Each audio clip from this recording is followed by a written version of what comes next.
Now दोस्तों, mount Everest एक ऐसा कॉमन नाम है जो हर कोई जानता है, जहां ये 8,848 मीटर के हाईएस्ट पीक के साथ दुनिया का सबसे ऊंचा पर्वत शिखर है। और अब तक माउंट एवरेस्ट पर 6,338 लोग चढ़ चुके हैं, जबकि माउंट कैलाश पर्वत की ऊंचाई सिर्फ 6,638 मीटर है, लेकिन आज तक उसका शिखर कोई चढ़ नहीं पाया है। तो ऐसा क्या है दोस्तों कैलाश पर्वत में, माउंट कैलाश में, कि दुनिया के सबसे हाईएस्ट पीक माउंट एवरेस्ट से छोटा होने के बावजूद भी इस पर कोई चढ़ नहीं पाया है, इसे कोई फतेह नहीं कर पाया है, इसे कोई क्लाइंब नहीं कर पाया है। लेकिन ऐसा भी नहीं है दोस्तों कि कैलाश पर्वत पर चढ़ने की कोशिश आज तक किसी ने की ही नहीं। बहुत सारे लोगों ने कैलाश पर्वत पर चढ़ाई करने की कोशिश की, लेकिन सब नाकाम रहे।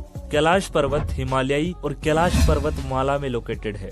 कैलाश पर्वत के पास एक मानसरोवर झील है, जिससे इसे कैलाश मानसरोवर के नाम से जाना जाता है, जिसका वर्णन हिंदू पौराणिक कथाओं में भी मिलता है, जो भगवान शिव और माता पार्वती का निवास स्थान है। ऐसा भी नहीं है दोस्तों कि ये सिर्फ हिंदुओं के लिए ही होली है, पवित्र है, पूजनीय है, बल्कि कैलाश पर्वत का उल्लेख बौद्ध और जैन धर्म में भी मिलता है, जिससे ये हिंदू, बौद्ध और जैन का सबसे बड़ा और सबसे पवित्र स्थल है। दोस्तों, एडोल्फ हिटलर और जर्मनी के वैज्ञानिक भी ये मानते थे कि हो न हो कहीं न कहीं कैलाश पर्वत ही आर्यों की उत्पत्ति का केंद्र है। लेकिन सबसे चौंका देने वाला बयान रशिया के साइंटिस्ट्स ने 20वीं सदी में दिया कि कैलाश पर्वत एक असल में पर्वत ही नहीं है, ये एक पिरामिड है, और वो भी मैन मेड पिरामिड है, जो पूरी दुनिया को हैरान कर देने वाला है। उन्होंने कहा कि एक मैन मेड पिरामिड है जो हो न हो कहीं ना कहीं पूरी धरती का केंद्र रहा है, जहां प्राचीन काल में यहाँ ऐसी ही और भी पिरामिड जैसी आकृतियां जो समय के साथ खत्म हो गई।